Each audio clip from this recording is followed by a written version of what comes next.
దేవుని మాట కార్యక్రమానికి ప్రతి ఒక్కరిని ప్రేమపూర్వకంగా ఆహ్వానిస్తున్నానండి. దేవుని పెట్ట ప్రతి ఒక్కరికి వందనాలు. మనము ఊహించలేని కార్యములు దేవుడు మన జీవితంలో ఎన్నో జరిగిస్తూ ఉన్నారు.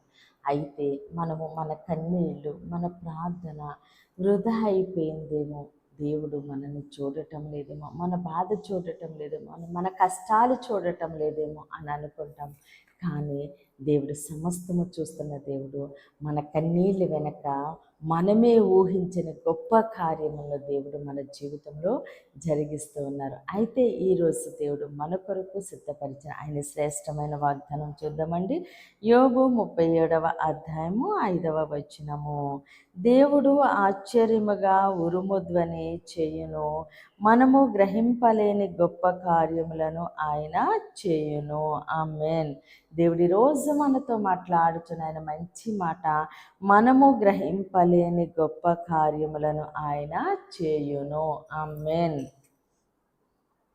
మనము ఊహించని కార్యాలు దేవుడు మన జీవితంలో జరిగిస్తూ ఉన్నారండి. మనము గ్రహింపలేని గొప్ప కార్యాలు. ఇప్పుడు చూడండి, వాళ్ళు గొప్పవాళ్ళు అంటారు. అంటే వాళ్ళ వెనుక బలం ఉండొచ్చు, బలగం ఉండొచ్చు, ఆస్తి ఉండొచ్చు, లేదా ఆయన ఒక మంచి పదవిలో ఉండొచ్చు. అలాంటి వాళ్ళని చూసి గొప్పవాళ్ళు అంటారు. అంటే దేవుడు మన జీవితంలో అలాగ అనేక మంది ఆశ్చర్యపోయేలానా దేవుడు మన జీవితంలో కూడా గొప్ప కార్యాలు జరిగిస్తున్నారు. అవి ఎలా ఉంటాయంటే గ్రహించలేని, మనమే గ్రహించలేము అలాంటి గొప్ప కార్యాలు దేవుడు మన జీవితంలోనే జరిగిస్తున్నారు.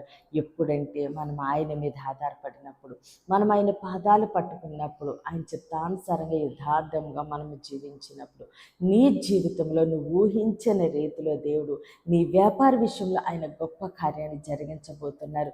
నీ బిడ్డల విషయంలో నీవు ఊహించలేని గొప్ప కార్యంలో దేవుడు జరిగించబోతున్నారు. నీ పరిచర్యలో నీవే గ్రహించలేని గొప్ప కార్యమును దేవుడు జరిగించబోతూ ఉన్నారు. అయితే ఇంకా ఏంటి కార్యం జరగటం లేదని, నా కన్నీరు వృధా అయిపోయిందా, నా కష్టాలు దేవుడు చూడటం లేదా, నా బాధలు దేవుడు చూడటం లేదా అని అనుకోవద్దు. కానీ ఎన్నడూ కూడా మనము దేవుని సన్నిధిలో చేసిన ప్రార్థన వృధాగా పోదండి. ఈ కన్నీరు బొట్టు వృధాగా పోదు. మన కన్నీటి వెనక ఆయన గొప్ప కార్యములు ఉన్నాయి. ఆయన మహిమ చేత నింపి ఆయన మన జీవితంలో గొప్ప కార్యాలు జరిగిస్తూ ఉండగా సమస్త ఘనత, మహిమ, ప్రభావాలు మనము దేవునికే చెల్లిందామండి. ఈ కొద్ది మాటలు దేవుడు మన వినికిల్లో దీవించి ఆశీర్వదించునుగాక. ఆమేన్. ప్రేర్ చేసుకుందామని అందరూ కన్నులు మూసుకుని ప్రేర్లోకి ఇవ్వండి. మహోన్నతుడ, మహాగణుడ, పరిశుద్ధుడానికి స్తోత్రాలు, వందనాలు దేవత. నిచ్చిన వాగ్దానం మా జీవితాల్లో నూరింతలుగా ఫలించునుగాక. దైవజనుల వారి కుటుంబాలు, సంఘాలు, పరిచర్యలు యేసు నామంలోనే దీవించబడును గాక. యెరూషలేము యేసు నామంలోనే క్షేమము కలుగును గాక. దైవజనుల వారి కుటుంబాలు, సంఘాలు, పరిచర్యలు యేసు నామంలోనే దీవించబడును గాక. దేవుని మాట పరిచర్యలో పాలు భాగస్తులైన ప్రతి ఒక్కరిని దేవుడు బహుగా దీవించి ఆశీర్వదించును గాక. మోయబడిన ప్రతి గర్భం యేసు నామములోనే తెరవబడును గాక. వివాహాలు కావలసిన బిడ్డలకి యేసు నామములో ఘనమైన వివాహములు జరుగును గాక. ఎగ్జామ్స్ రాసిన ప్రతి బిడ్డకి యేసు నామములో గొప్ప విజయము కలుగును గాక. అయ్యా, ప్రతి ఒక్కరిని నీ చేతులకు అప్పగిస్తూ చిన్న ప్రార్థన పాదసని చేర్చుకోమని యేసుక్రీస్తు అతి పరిశుద్ధ నామందు బ్రతిమాలి వేడుకున్న మా తండ్రి. ఆమేన్, ఆమేన్, ఆమేన్. దేవుడు మిమ్మల్ని, మీ కుటుంబాన్ని దీవించి ఆశీర్వదించునుగాక. ఆమేన్.